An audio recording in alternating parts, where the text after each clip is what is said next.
So the next session is actually going to focus on the power that social media has in raising awareness in the retail industry. And our moderator is an entrepreneur.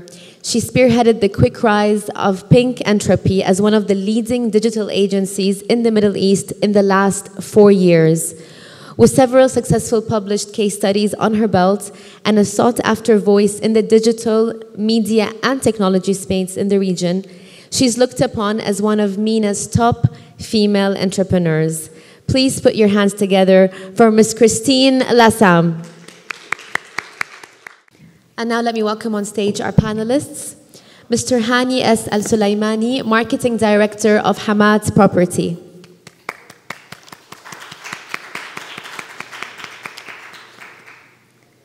Mr. Mansour Saleme, Client Solutions Manager, Retail and E-Commerce, MENA Facebook.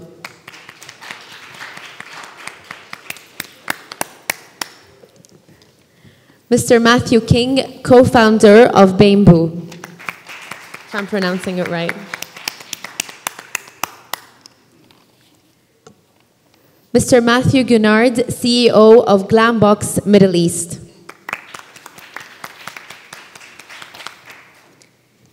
And Mr. Tahir Shah, founding partner of Moti Roti.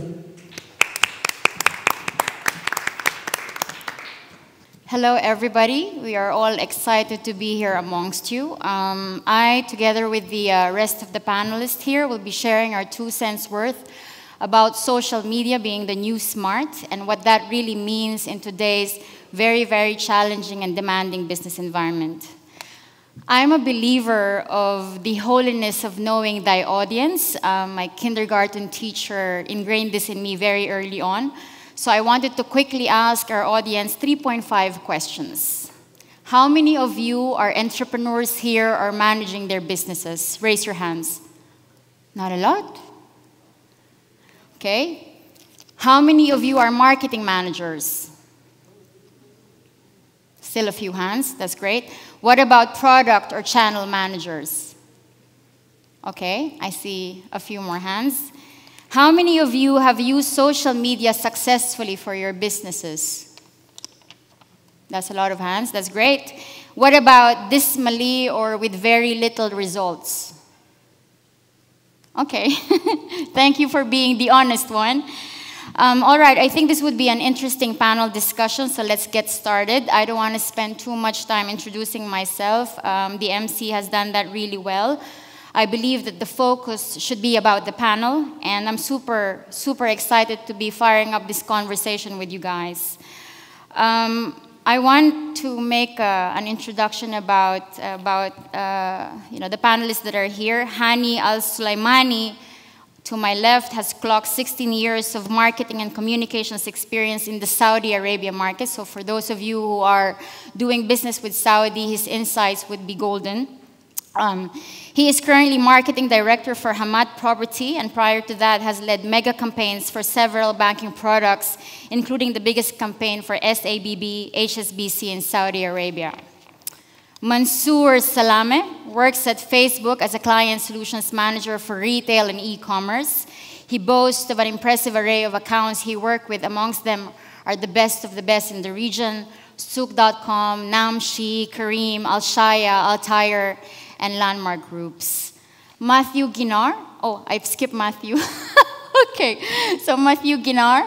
I had to speed up on my French today. Matthew is the CEO of Glambox. My girls at the agency, Lama, are thrilled, as we are your customers, Matthew. He has founded and built something truly innovative and disruptive in the beauty vertical in the region with Glambox. As I said, we are your fans. Next to Mansour is Matthew King, a friend of mine. He is co-founder of Bamboo. He juggles between his day job and pursuing his passion for sustainable clothing with his partner and co-founder, Amy Chanko, here for their brand Bamboo. With only 3 years in the industry, they have already managed to achieve a firm footing in the entrepreneurial community in the Middle East. Lastly, but not the least, Tahir Shah also spins another story that resonates, I am sure, to many of us. He was in the corporate environment for over 10 years, working for Nokia in the IT division, But he grew up in a household with such a rich food culture where roti is shared every night on the table that he felt compelled to share that with us. He founded Moti Roti in 2012. It is the region's first soul kitchen pop-up and food truck. Yes, okay. I want a big round of applause for our panelists, please. I think the question that first comes to mind, and I want each one of you to tell us, which social media platform you have leveraged on. Maybe Mansoor, it will be a different answer for you. But what have you used to push for brand awareness and achieve traction for your brand? And can you cite like a case study or an example? So I'll start with you, Hani. Hello. Hi, everyone.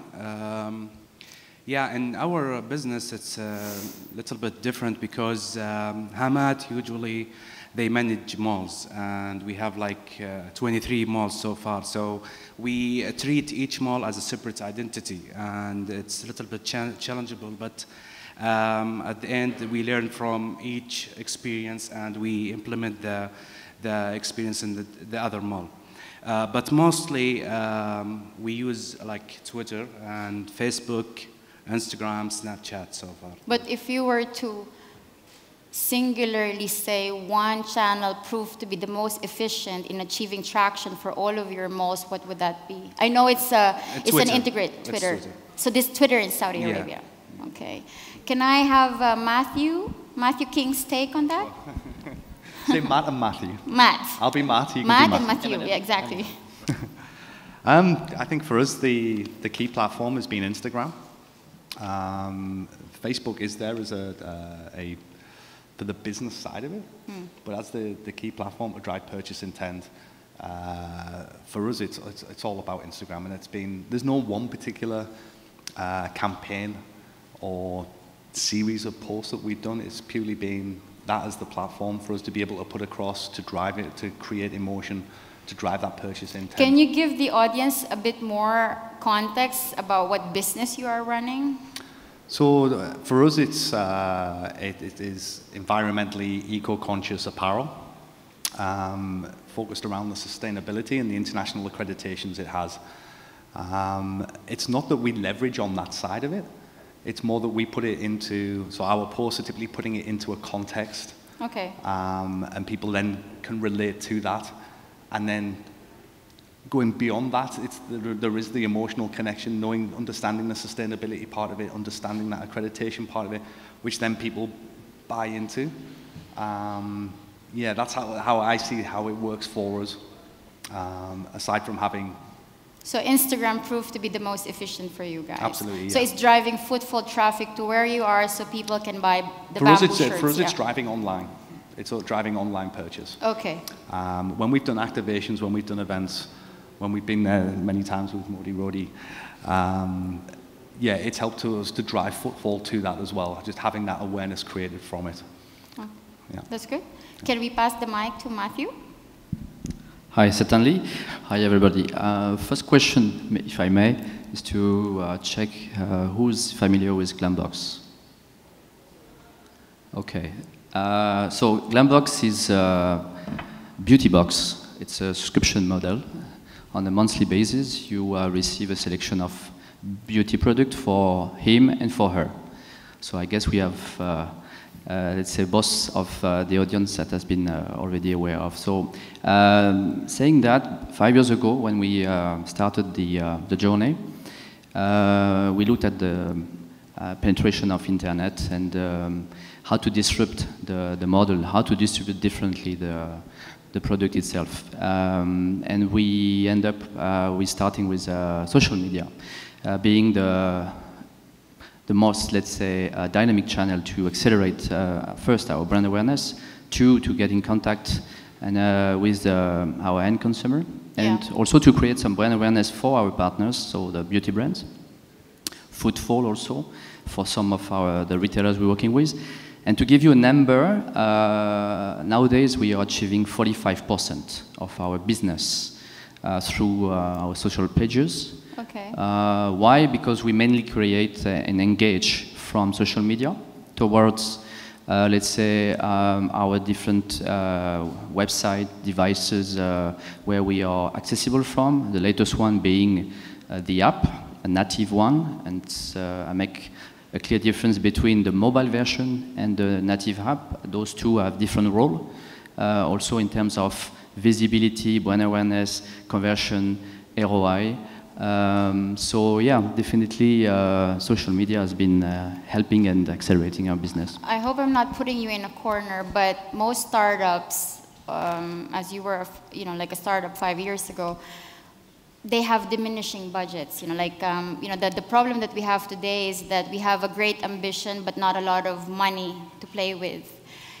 If you were to give an advice to a fellow entrepreneur who's starting, say, a similar business, and you have, say, 15,000 dirhams of marketing money to spend in a month to get traction, so conversions. So your attribution funnel is, let people know about Glambox, but I want them to actually, convert by taking away a 3-month subscription.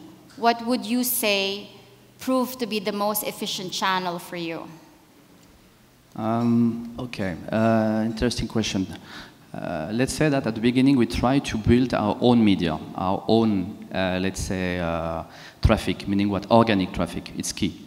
So I won't spend right away 50,000, I will spend that 50,000 to build my own media, to own it anyway. Yeah. That's one. So look back to the 45% I was mentioning. 3/3 of the business is coming from our organic social media pages. So all in all, it's great content.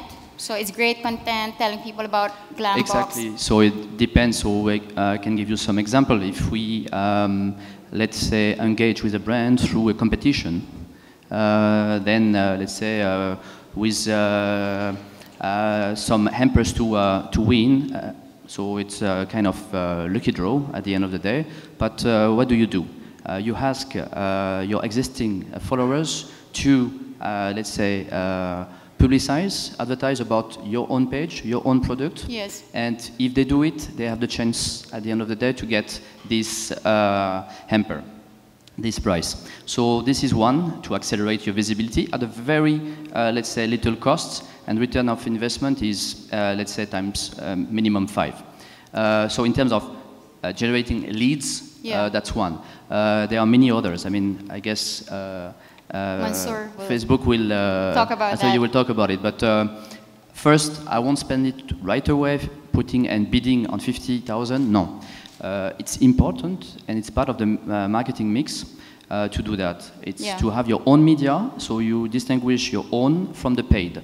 Yes. And paid is, sorry, but for us, we are not Google and Facebook dependent. Yeah. And that was key into our model. And to be able then to grow from our hand. But we use, anyway, on the organic side, Facebook and all the social media pages. This is not an option not to be there those days. But you need to build your own media. So it's basically collect emails. Emails is working. SMS is working very well. We're talking about real world here, so a brick and mortar. Yes. Still, I am a pure player for the last 5 years, and still, in my marketing mix, my marketing team is still calling, incoming, and inbound and outbound calls, SMS sending, and then we have these new channels to come on top. Yes. So the full spectrum of marketing levers still works, and I won't say one is achieving better. But what the first battle to win is to have your own media, to own it. Yeah. I mean, the takeaway, it's a very insightful answer. Thank you very much. The takeaway there is that there's always an invest needed or required for great content. There's earned media, and then there's paid media. And the more natural, organic things you do, I believe the lower your cost to acquire a customer through paid channels. So thank you, Matthew.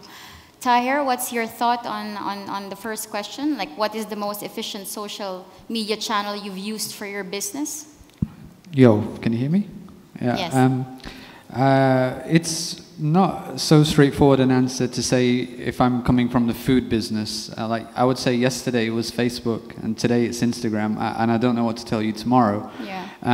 But definitely in the food business, food is very visual. What do you see on Instagram? Mostly it's food, and everything centers or fixates around good content, good food imagery. Yeah. And those are the things that get you noticed. And I would say, so in trying and attempting to answer your question, Instagram is great for presence, to say, hey, I exist. And we're new, we exist, and come and try us out.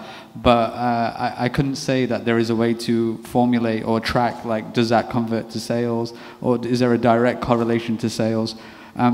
Definitely, if you put the budget in and you boost very good content, you boost good content with good copy, with call to action.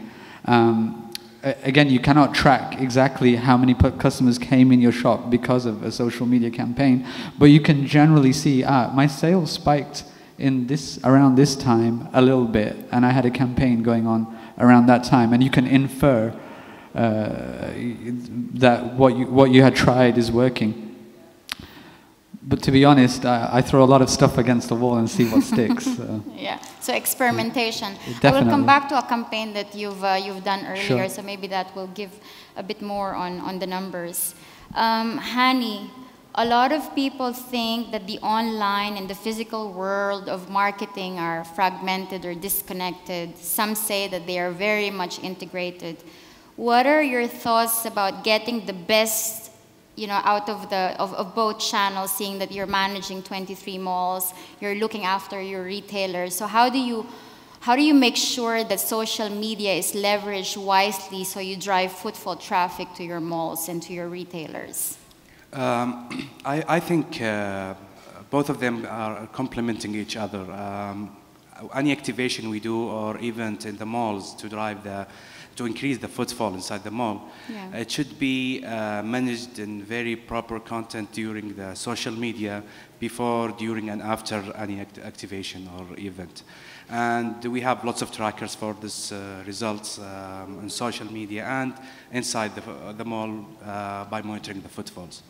Okay, so would you say that social media has helped you guys a lot in being discovered and telling people what your offering is?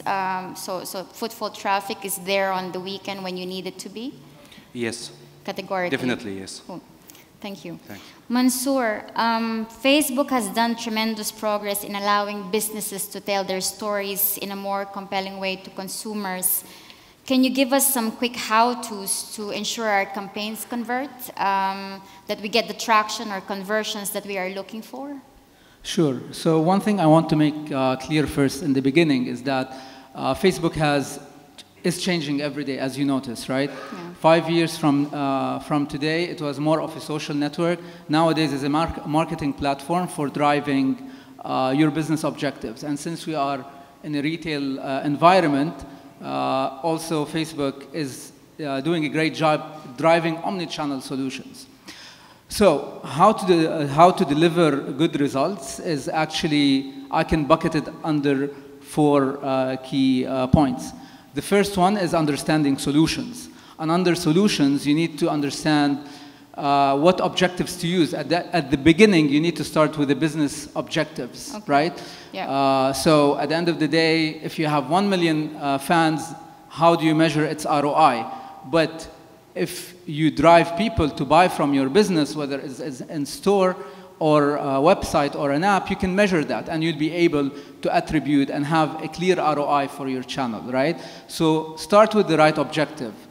Use the right placements. At the end of the day, it's Facebook Inc. So you have Instagram, Facebook, and Audience Network, where you can reach other applications as well, which are available, like CNN.com, and you can target people there based on their identities, right? So leverage all the solution opportunities that you have in the right way. The second point, and after solutions, become creative. Imagine nowadays, if you have the best impeccable media structure or media plan, but you don't have the right communication message, your ad will not fly. Think about this, clutter is increasing. Yeah. Since the beginning of internet until 2003, it's around 5 billion gigabytes have been uploaded into the internet.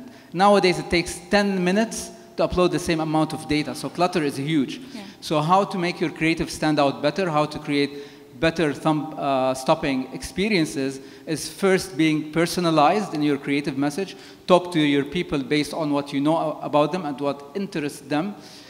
Second, create a big idea to tackle a specific communication obstacle. Having a KPI of 10 posts per day without a clear objective will take you nowhere. And finally, at the end of the day, you need to move people across the funnel from awareness to conversion. So isolating brand messages and sales messages does not work. You need to blend them together. So this is the second point on creative. The third point is marketing tech. Facebook has lots of data about their users, and you can leverage them in order to better target people, like the pixels on the website, the SDKs on the app, which are trackers that will help you track people, retarget them, and even create audiences based on their behavior. On top of that, you can also implement offline conversion, which is the first step in order to understand ROPO, which is research online purchase offline. So from all your advertising spend, you'll be able to measure digitally influenced sales inside the store, and you'll have an ROI measure to that. So marketing tech is very important. The better you implement it, the better Facebook will deliver for you. And finally, measurement, which is you need to measure your ROI at the end of the day. So implementing split tests, A/B tests, conversion lift tests in order to be able to understand the value, incremental value that Facebook is delivering to you, being able to calibrate all your other social channels under one source of truth, which is, it can be Google Analytics.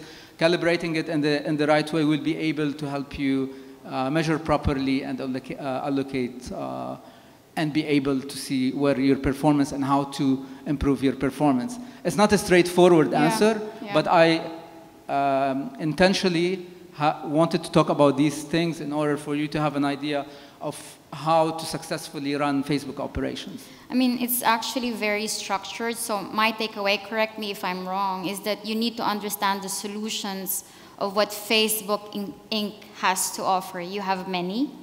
It has to be purposeful, led, or objective-driven, campaigns. You must use the right placements, as you say. Invest in creative or invest in content. So you said make sure that you work on thumb-stopping experience. There's a lot of clutter out there. And then the fourth one is track your campaign. Work with metrics. Measure what, I mean, it's a carpenter's rule, right? What? Measure twice, cut once. So that's very, very good. I have a question for Matt. I was going to say Matthew King. Your partner, Amy, where is she? Amy? She's hiding. Is a recognized influencer in the region. Now, there's the whole gamut of leveraging social media, investing in content, working with influencers. What would you say is the most impactful social media campaign you guys have done to date, and how do you quantify that impact? I would go back to what I said earlier, was that I hands down couldn't put this is that one campaign that we did. Yeah. I think it's been very much a mix of... The line that we went down is very much it owes a lot to Amy and the copy that she's able to write and the insights that she has that has kept a consistent brand, a tone of voice. That narrative. A narrative that goes with that as well. So I don't think there's no one thing that I could actually sit and put my finger on to say this is the one thing that worked. If you were to name three, because I like numbers. Sorry.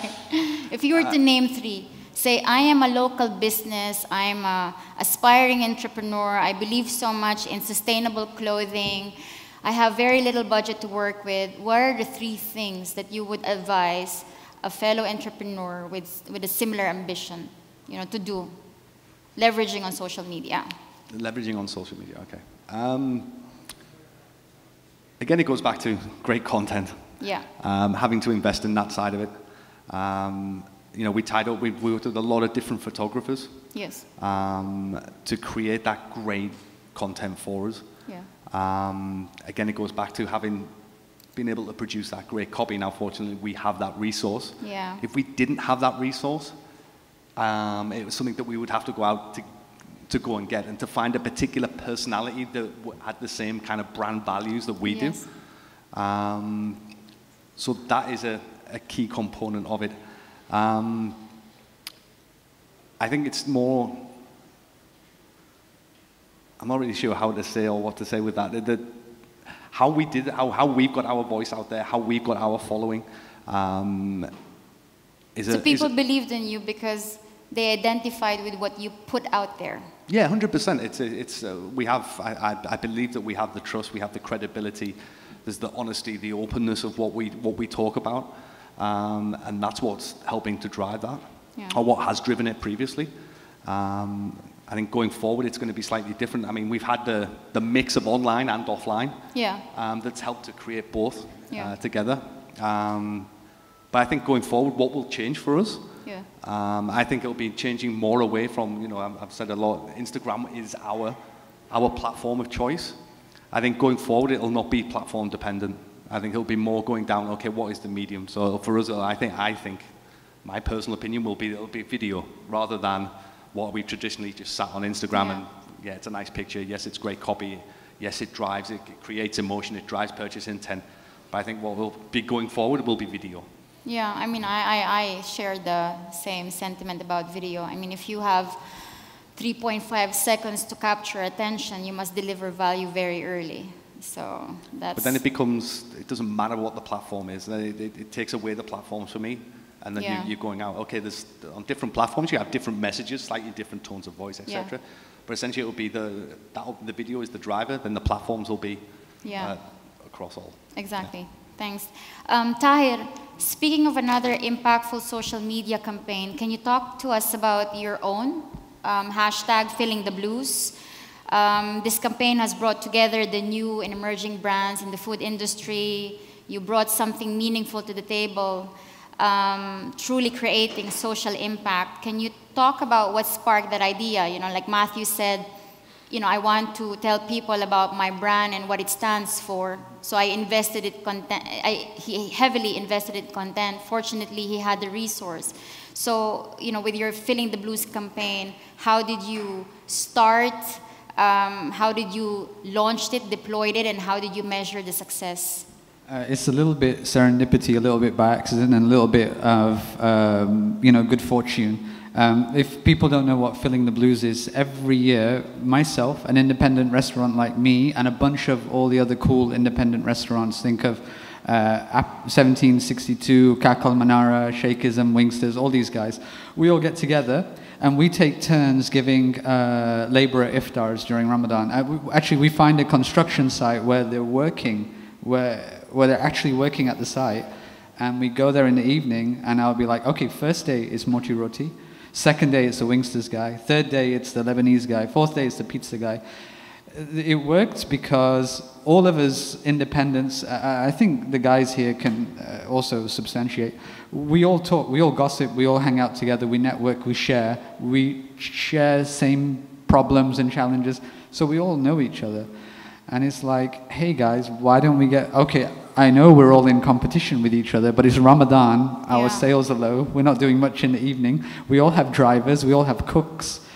Why don't we all just pool our resources and take turns giving out iftar? Number one, it's a wonderful thing to be involved with. Number two, the community really gets behind you because of the social media campaign. So you have a hashtag like Filling the Blues, which is memorable.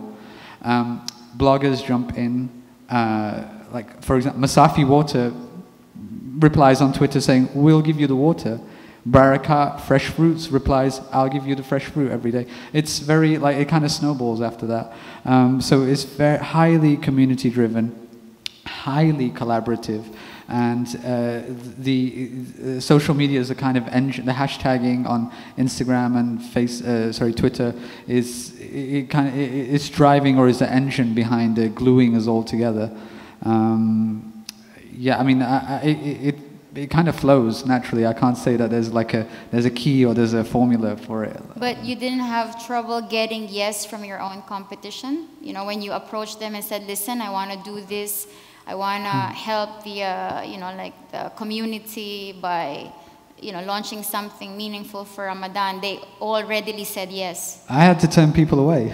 Oh, that's good. I think next year we'll have to do 2 or 3 construction sites. There's so many indie restaurants who say, hey, let me do one night. Or tell me if somebody pulls out, I want to come in and give out food.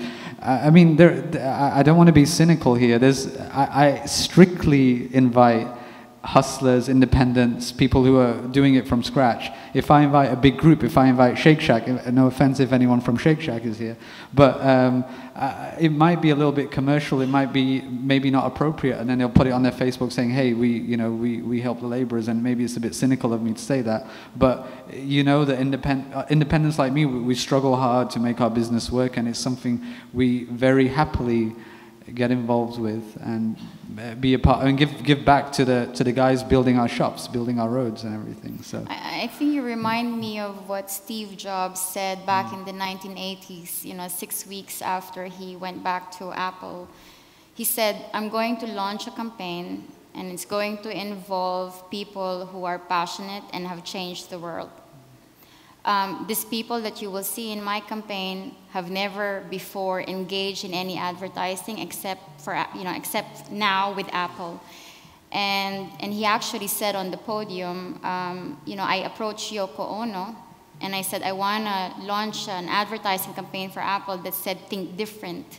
And all of them, readily said yes because they believed in the value or the values of what Apple stand for. Yeah. So I think that's that's a very, very salient thing that you've imparted. You have to, it's one thing to carve out, your P&L.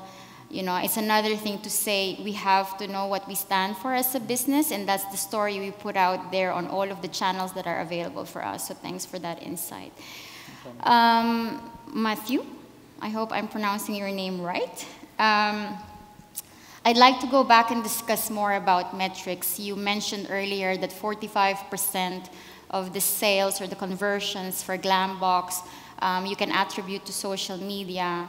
That means you are very committed to your numbers and your team as well. Can you give us like 3 housekeeping tips to make sure that first, we have the metrics right, we know that we are measuring ourselves against, the right parameters, and how do we do that in the hectic grind of the day-to-day?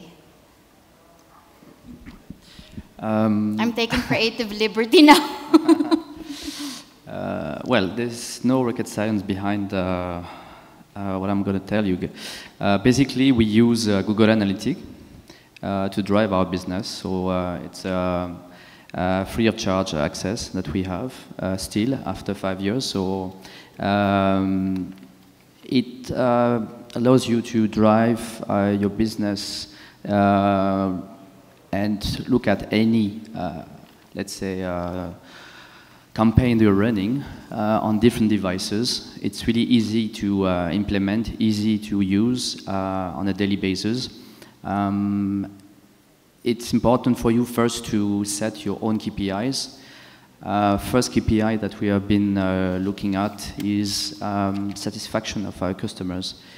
So this is not Google Analytics who told us this information. We basically are running on a monthly basis surveys towards all our customers.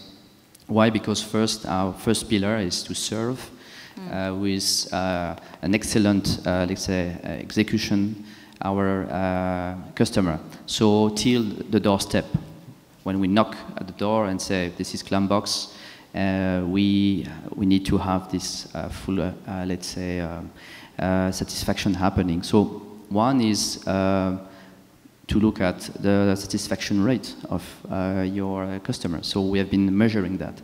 And by knowing that, then you can get back to all the different steps, back end and front end. Yeah. And you can analyze, and then back to your analytic tool, you can look at the funnel itself, what did it happen, to look at the, we call it the heat map. So it's basically like a store where you look at the cold and and the, let's say, hot areas where people are moving from one space to the other.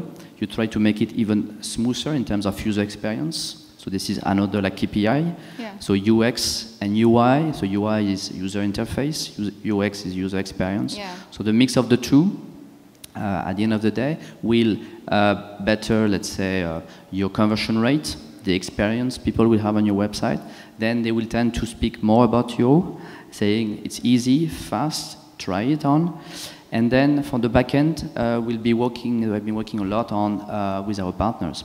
So because it's not ending when you click on add to cart and then confirming your purchase. It's then after we work with different partners. So we have fulfillment. Fulfillment, then it's pick and packing. Pick and packing, then we have the delivery. So we have different partners to handle. So we have KPIs also for each of them. Why? Because we need to deliver on time. So it's a, let's say, mix of online, offline metrics. So first, satisfaction again, A. Yeah. Okay. B, to, let's say, drive your business, you need to understand the front end, so how your customers are behaving on your platform. So 2 is customer behavior.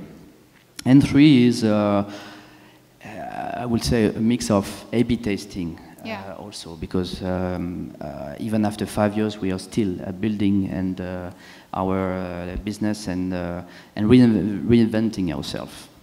No, I mean, it's great. The takeaway there that I see is that the science and math comes after the romance. You have to make sure that the customers are happy first.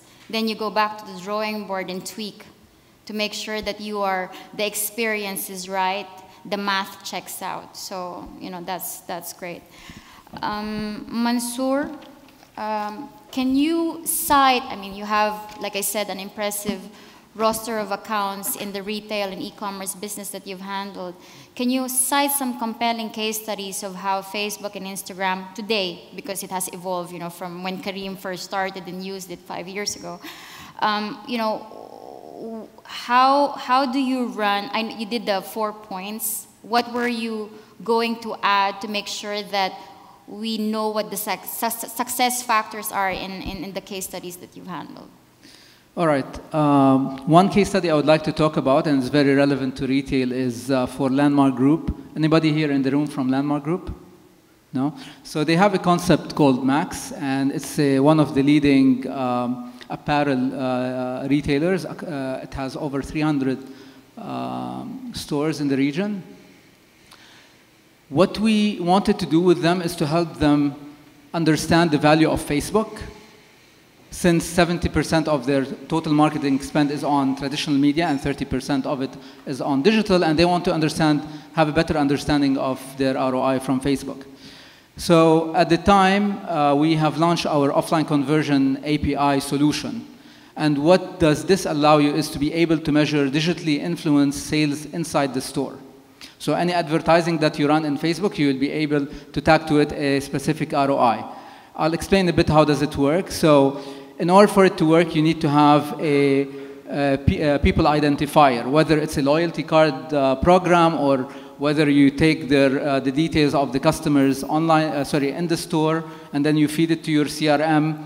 Anyone can work. So what happens is we integrate the CRM of the retailer with our back end so that they both communicate together. So let's say I saw an ad for Max and engage with it, and then I go and buy, the system will know, because once my details go into the CRM will speak to Facebook, and they will know that Mansoor have seen the ad, or engaged with the ad, or clicked on the ad, and did the purchase, right? So this is how it works.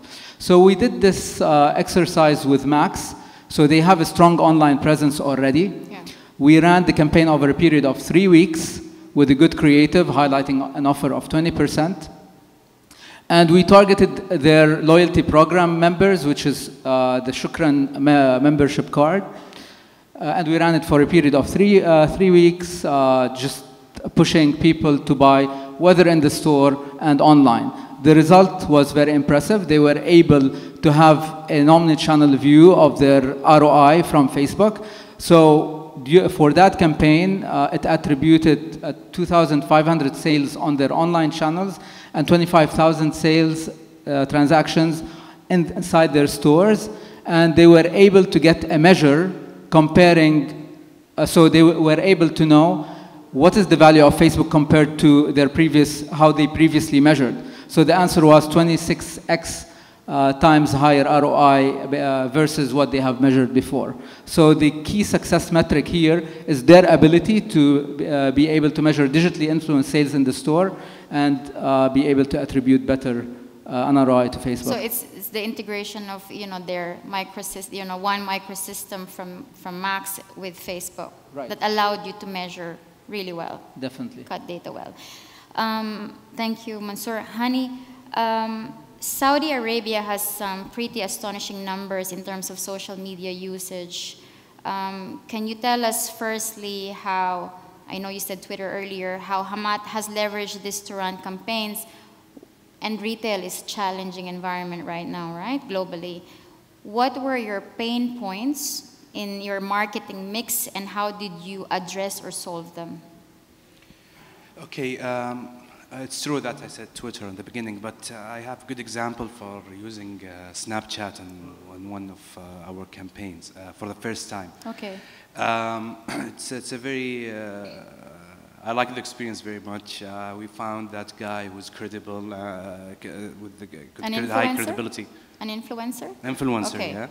And we had an agreement with him to visit the mall as a normal visitor with his family and try our facilities, food courts, everything we have in the mall. And it was pretty amazing. The numbers that increased in the footfall after the visit was almost the double. Okay. And even though we used to leverage this channel, we post all the Snapchat videos on YouTube and the mall website, Instagram, all the other channels, and there was lots of engagement on it. And that's interesting. So, but when you work with the influencer, was there an agreement about the type of content or storyline that you were going to push to promote? Yes. Yeah. Yes. Okay. It's a must, there is some areas you want to address more than others. Where is the weakness in your areas, where is the tenants that you need to support. Yeah. All these factors is very important when you manage such an activity. Yeah, well, thank you. Matt. Now that the holiday season is just around the corner, shopping time, we are gearing up to get a piece of the action in the retail industry. I think it would be interesting to vet how local ads we run on Facebook work here. The numbers, in the US state that 1 in 3 people purchased from a local business after seeing an ad on Facebook during the last holiday season. Either you tell us what your experience for Bamboo has been last year, or what you're looking to do to ramp up, like sales for Bamboo in the coming holidays. Based on experience, we do see, for us, we see a slight uplift, mainly through online for us though. What's going forward in 2018 to drive that post-holidays? I think, for us, it's about innovation now, for what we're doing. Innovation, yeah. So a lot of that we need to go back and leverage on what our client feedback is. So much like where you're talking about what the experience is earlier, and the UX side of it.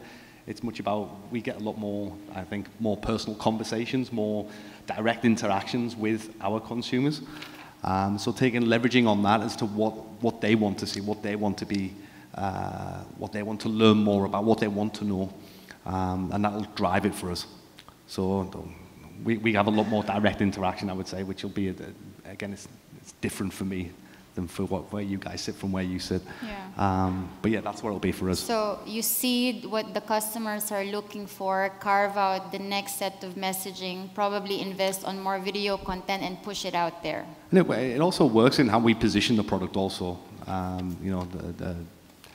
Whether it's going into a different, whether it's a different nationality, perceives it in a different way. Yeah. Whether it's male, female, whether it's different culture. they all perceive it in different ways. They all have different, they all see different attributes within the product itself, and then it's us learning to tailor our messaging to leverage on that. Yeah. So we're very fortunate in that we get a lot of direct contact, and we have that feedback coming into us, rather than being very standoffish as a brand and not interacting with our still consumers. Pushing for engagement, yeah. Yeah. Matthew? Having quite a solid presence in the UAE and Saudi Arabia, what does 2018 mean for you in terms of, you know, a healthy digital/social media marketing mix? What does that mean for you in terms of expansion? You are now in a very exciting moment. You know, you have leverage and a bit more muscle to really push Glambox in key territories. What does it mean for you and your team for 2018? First is wowness for 2018. So wowness, why? Because it's essence of our model is to create, let's say, this wowness. Whenever you open the box, you're unboxing. So whenever you're unboxing it on YouTube, on social media, you share it with your friend, is all this emotion and passion that we want to, let's say, continue to share with our customers, also with our partners, with the brand, to help them also to be more and better customize the offer, better target the customer. So it's a question also of knowing who you're talking to. So I should say that CRM, it's not like a new word, a new acronym, but to know your customers, so big data and so on, well, those are big such big names to mention, but at the end of the day, it's just to serve your customer the right way at the right time. Also, I think innovation, I will so mention that one. In the pipeline, we have many things to come.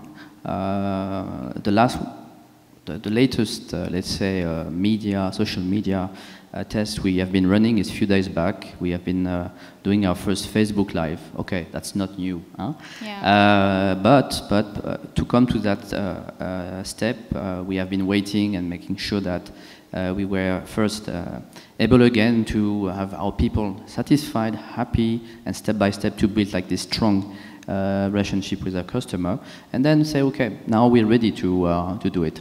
But it's, and also to be innovative enough, reinvent yourself,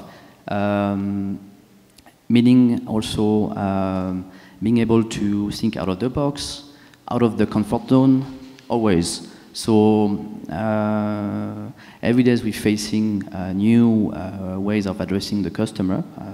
I think Facebook is one of them, who's giving us many tools, but at the end of the day also you need to distinguish what is exactly the customer are looking for.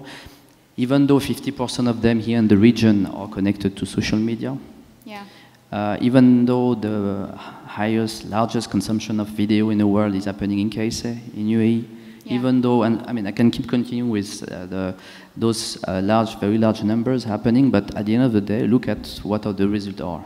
And it's all about A/B test. So I want to emphasize on saying social media is key number one you should focus on for 2018. We will still continue to investigate, to test and learn, and to, let's say, try to better serve the customer. Can you talk to us a little bit about what you did with Facebook Live? I know it was recent, you know, like, take us through it. Well, basically you can take your mobile and then start your Facebook Live. So we could do it right now, by the way. And but what was the content that you pushed? So the idea was, okay, how to do it. So we could do it just randomly by saying, okay, hi, dear Glamistas, here is Glambox speaking, and we'd like to talk to you about this brand, and so on and so forth. No, we have been looking at our, let's say, current database, customer feedback, what they were expecting. And then we end up having three persons to talk. So one is in charge of social media, and the two others are from the customer service. And they know exactly, the three of them, they are facing the customer, one behind the screen and the two others on the phone or WhatsApp, and they know exactly what and how to speak to the customer. And it happened to be that one of them is Egyptian, the other one is Filipino, and the third one is Indian.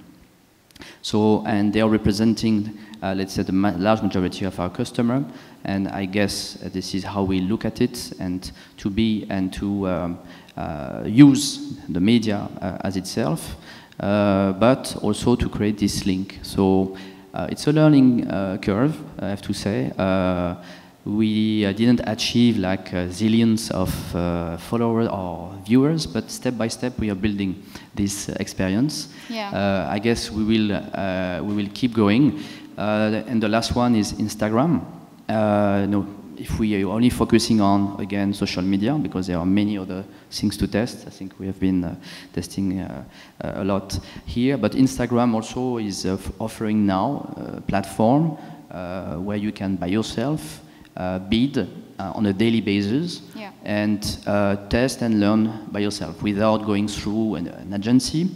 Sorry, I have agencies working also with me, but you need also to learn by yourself. And so experiment, you know. Experiment, and I guess there will be some KPI to come sooner or later, always. Yeah. So it's an additional one. Then we'll see if this one makes sense or not. So at the end of the day, 2018 will be for sure, let's say, looking at how first to still serve with this wowness. So to create always and to reinvent ourselves towards our, let's say, customers. Two, innovation, yes.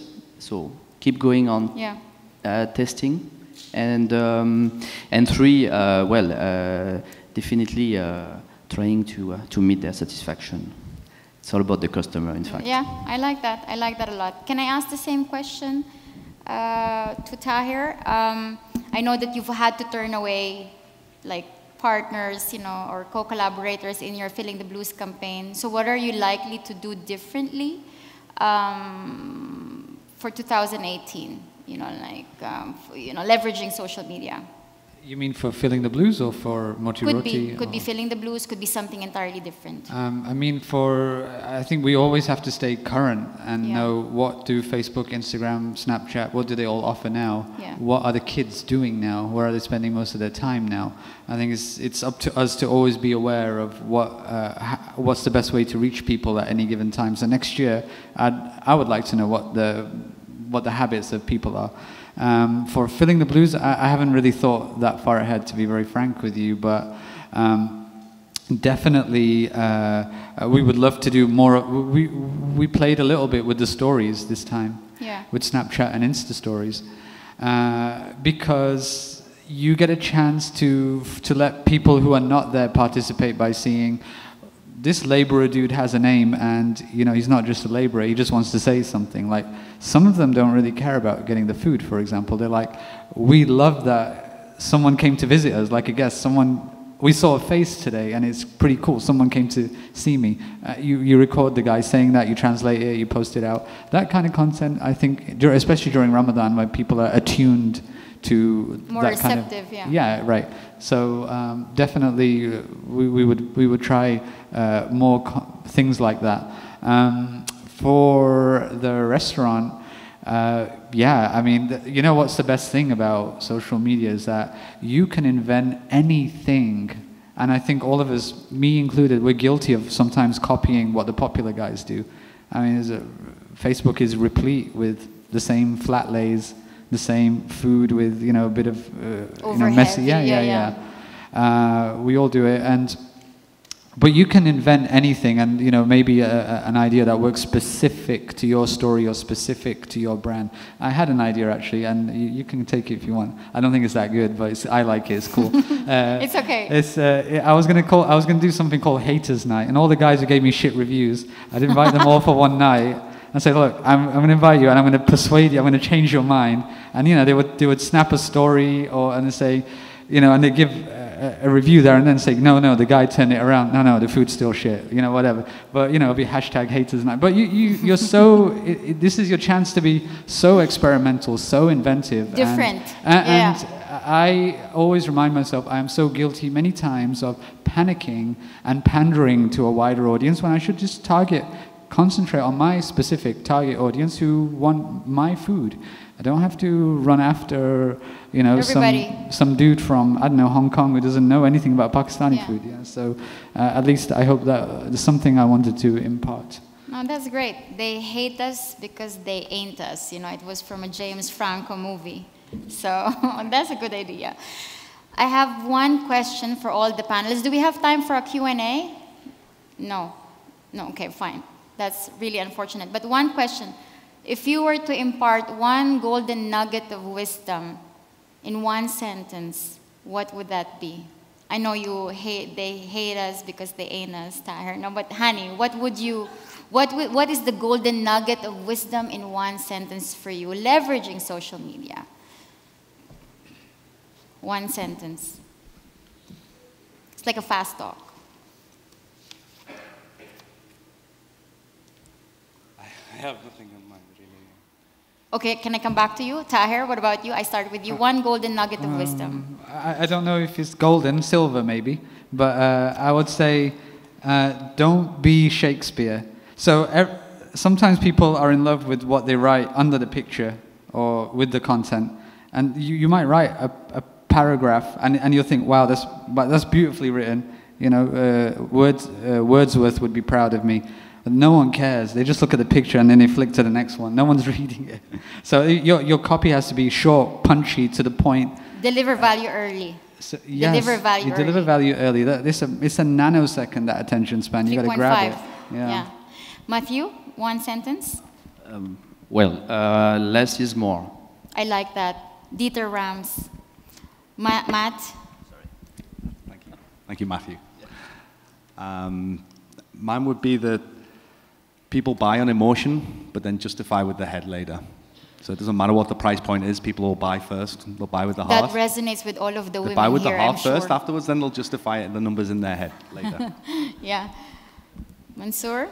In the context of content, people are on mobile, so plan your content and creative for mobile environment. Honey, you came up with one? Yeah. Especially for social media, I think if you pray for rain, you get to deal with the mud sometimes, you know, for the fire bags and how you need to be prepared and nothing is being prepared. It's like a Girl Scout honor. Yeah? Yeah. No, thank you very much. I want to close the panel. I want to thank you for your time and patience. Sorry that we don't have the time to interact. I believe I'm richer in knowledge after this panel discussion. My takeaway is that we are in a place where we have plenty of opportunities and channels and avenues to use to launch our businesses or further its growth. Social is the new smart, but it comes with some pretty salient basics that we must all remember. You have to know what you stand for. You have to ask yourself whether you have invested time to develop a good product, and this is true to what the panelists have said, especially Matthew. I always said that success is not a case of firing a silver bullet, Tahir. It comes with firing a set of lead bullets. It comes with the first line of code, you know, the first line of code when you develop a platform, investment and caring for your brand, developing a great product, and more so, building a great and passionate team. I borrow some of Steve Jobs' material here. Marketing is about values. You've heard that said in our panel. He also said that we live in a very, very complicated, cluttered world. We're not going to get a chance for people to remember much about us unless we know or finally understand what the heck we're here for or what we stand for. Thank you very much. We hope that this panel has enriched you too. Let us give our panelists another round of applause. Thank you. Thank you.